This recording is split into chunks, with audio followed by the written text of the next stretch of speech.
So my name is Sarah Green. I'm the Mental Health and Wellness Manager at the Kingston Military Family Resource Centre in Kingston, Ontario, Canada.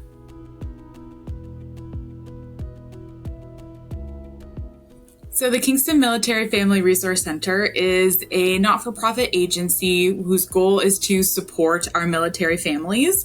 We really focus on helping support them through three of the unique military lifestyle challenges. Those ones that we've identified are transitions. So if a member is transitioning between roles within the military or transitioning out of the military into civilian life. Absences. So if a member is being deployed or on course or on training and is separated from their family. And then as well, the final one that we look at is relocations, which is when they may be posted to a new city or a new location and are having to basically figure out what their life looks like in a new area.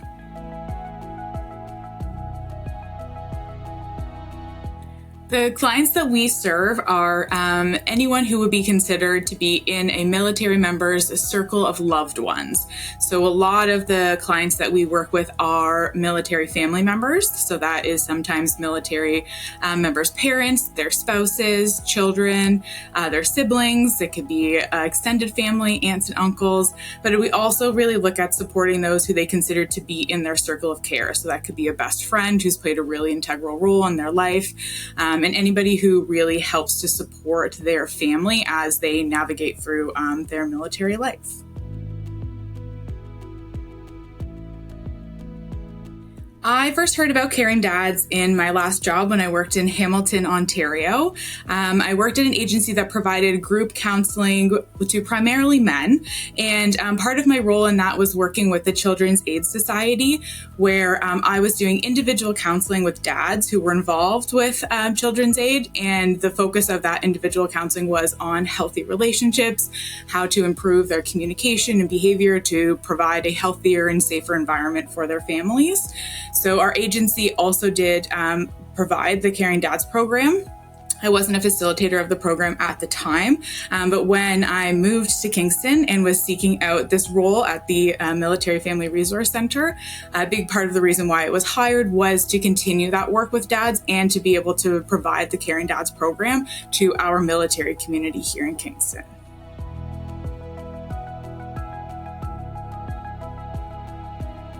The adaptation of the Caring Dads program into the military environment started at this agency before I was here. So somebody who was in the role before me and Padre John Vanstone, who is my current partner in this work still right now, had run the program in, I believe it was 2018 is the first time they ran it. And I think one of the first things that they really realized and learned from this was that it needed to be changed in terms of the length of the program, that having a 17-week program wasn't realistic for our dads who are often receiving new postings, who have to go on courses, who have a lot of job requirements that need them to be elsewhere or don't have the time to commit to that length of a program. So that was one of the first learnings that they figured out and decided that it was something we really needed to look at. How could we shorten it while still providing the same content and the same really important information to our dads? The second piece that they decided was really important for us to look at was how we could engage our base command team and our chain of commands to make sure that we got their support for our military members being able to take this program. So one of the key, most important pieces that has been adapted is that we offer this program exclusively during the workday. So being able to get the support of our chain of command and our base commander to be able to come from the top down, having that approval system allows for our members to be able to access the program as part of their workday, which means that they don't have to attend the program at night when they often have time with their children, or if they don't live with their children, they often use the evenings and weekends to communicate with them if they are living apart from them. And so getting that support and being able to offer it as something that they can attend to improve the well-being of themselves, their family, and themselves as a soldier has really been a key piece in being able to help with this. And then in conversations with Katrina about how to, like one of the first conversations I think we had with her about how to adapt this program was recognizing that it needed to be shorter than 17 weeks, but that we still wanted to make sure we were having the same impact in delivering as much content and information as we could. So one of the major changes that we have made is introducing individual sessions. So through this, we have the dads, it started at 4 sessions. After our first trial, we realized we could reduce it down to 3. And so they partake in 3 individual sessions with both of us as facilitators who are facilitating the program, along with their group sessions. And this really allows us to go a little bit deeper into their experience of how they were parented, how that has impacted their parenting, and being able to provide a space individually where they can practice some more of that vulnerability and then be able to bring that into the group setting as well.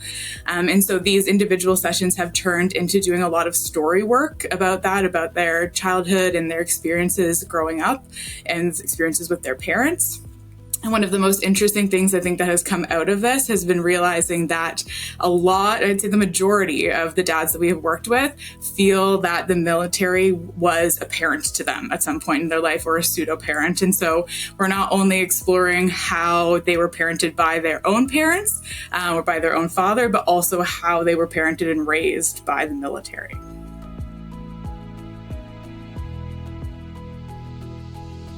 We've adapted the structure of the Caring Dads program for military dads to be a shorter program that is 9 group sessions with 3 individual sessions.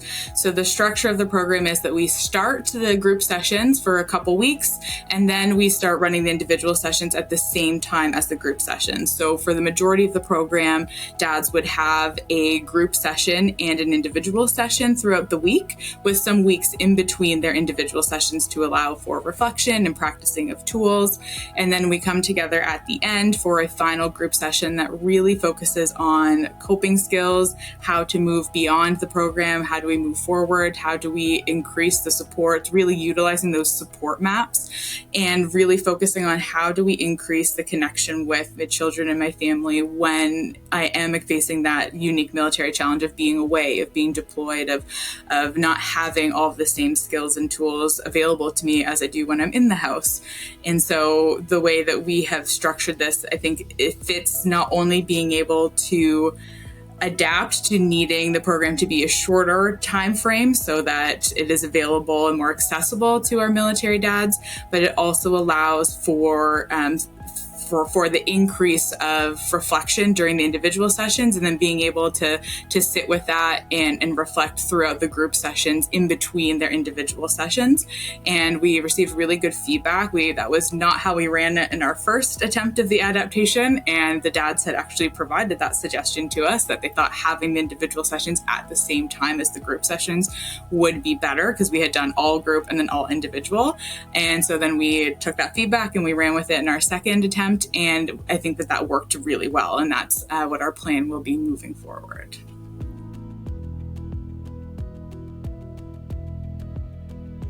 The biggest impact that I think we have seen with our dads so far has been the opportunity for them to practice being vulnerable, often for a lot of them for the first time, or for the first time in a very long time.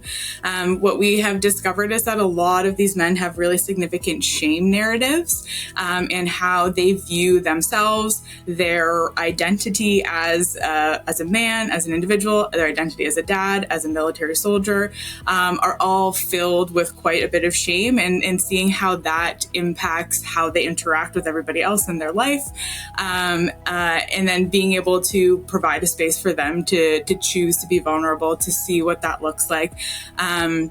And they practice being vulnerable first with us, and then we see it as the program goes through, being able to take it home and practice that with their partners, with their ex-partners, and being able to model that for their children has been a really significant impact that we've seen within the program.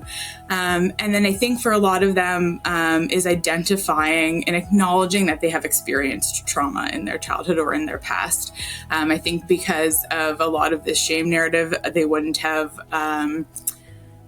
classified their experiences of trauma, or wouldn't have seen it like that. I think they'd taken on a lot of blame for themselves. And so being able to have a space to acknowledge it and process it and recognize it as trauma has been really significant for them.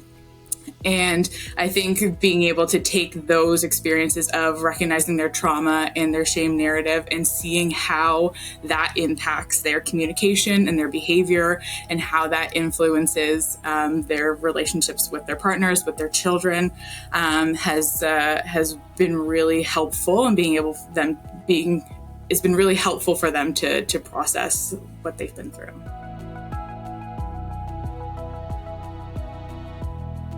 We received some great feedback from the program that we've run so far, and we have been very open with the dads that this is an adaptation that we're working to try and improve upon what we are doing, and so they've been really helpful and really open to providing us with that feedback. I think some of the anecdotes that we have received, I would be very happy to share, as they've given me their permission to do so. So one person has shared that they signed up for our Caring Dads Adaptation program, hoping for less angry moments. And not only did they accomplish that, but the tools and perspectives that they gained have had an immediate positive impact on themselves and their family. We had somebody share that, and I think that this is a common experience. We work with a lot of men who have seen a lot of counselors, therapists, social workers, mental health professionals throughout their lives. And a lot of them feel that this is a completely different experience where they have a lot of realizations and understandings about themselves, them as a parent, as a man, as a soldier. And so one person specifically shared that they have worked with a number of social workers and mental health professionals over the years, and they felt this program was different. They said it helped them understand things about themselves and the way that they parent that they never have before. And one person shared with us that they have known people in their life and in the military who, if this program had existed earlier, that those people would still be alive and here with us today. And I think that's one of the most significant impact stories that we had. And then my favorite one that we received from a dad is that in the conversations that he was having with his kids throughout the program, very open that he was taking this program and utilizing the skills and tools with his family and his kids. And his son told him that he thought that he should become a Caring Dads instructor. And he thought that really just said it all and summed up the program for him.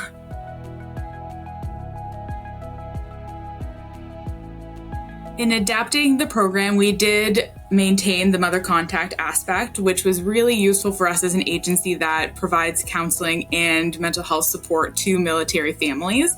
So it allowed for us to have a direct connection to spouses and children who may be looking for mental health services but didn't know where to look. And it also provided the opportunity for our staff who was doing the mother contact to be able to hear from the families about the impact that the program was having. We were lucky enough to hear from some of the spouses that they were very surprised at the changes that they saw in some of their loved ones and their partners. One spouse in particular shared a lot of surprise and shock in their partner sitting down and being very vulnerable with them, and finally sharing how they felt about their family unit, about their struggles from their childhood, and how that impacted, how they viewed their relationship and how they approached parenting, because they had struggles with approaching from very different views of parenting. And so we've had a lot of spouses share I think surprise in the fact that their partners have been willing to participate in a program and have chosen to be vulnerable and to open up with them in ways that they had never seen before.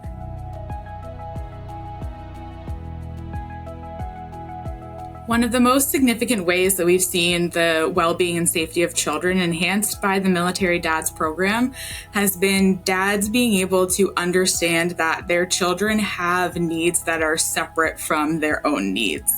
What we've seen is a lot of dads coming into the program trying to get their own needs met through their children unknowingly.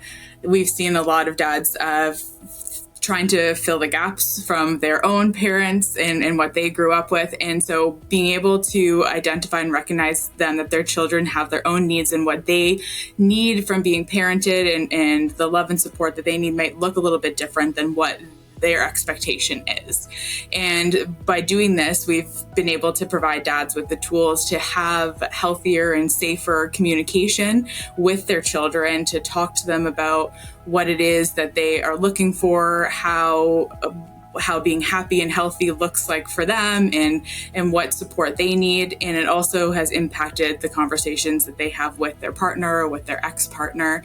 And that has just modeled for the children a much healthier way of communicating and processing information and working through arguments. And then other pieces, something I touched on already, would be about seeing their dad being vulnerable. I think the impact that it has, seeing their dad be vulnerable in a way that is managed and is regulated with their emotions. Because I think we've seen dads come into the program before where they have technically been vulnerable, but it has been in a way that uses maybe abusive language or is yelling and screaming, and they are sharing their true emotion, but it's not in a way that is regulated or is healthy or can be understood by families. And so having the opportunity to practice and show kids that you can share emotion, you can be vulnerable, have particular conversations with your children that are age appropriate, that are child-centered, and that are safe, has really helped the safety of the children in our military community.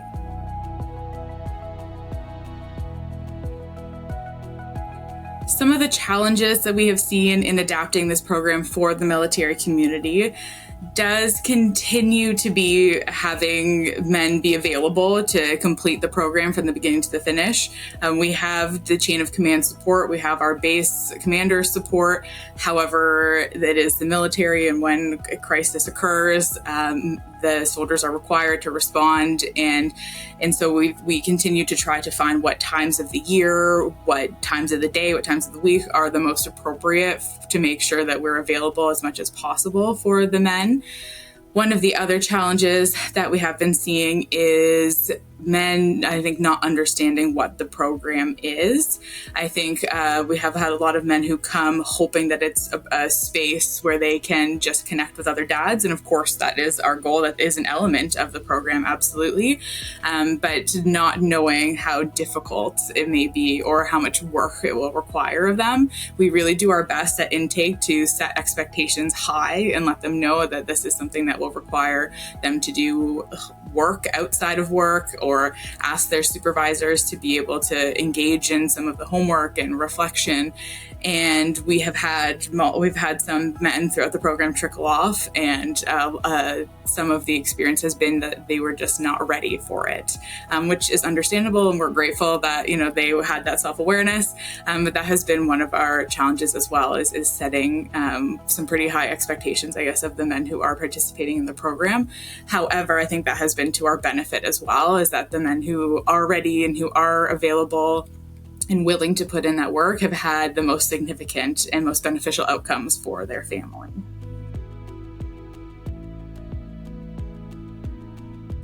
The future of this program, we have very high expectations.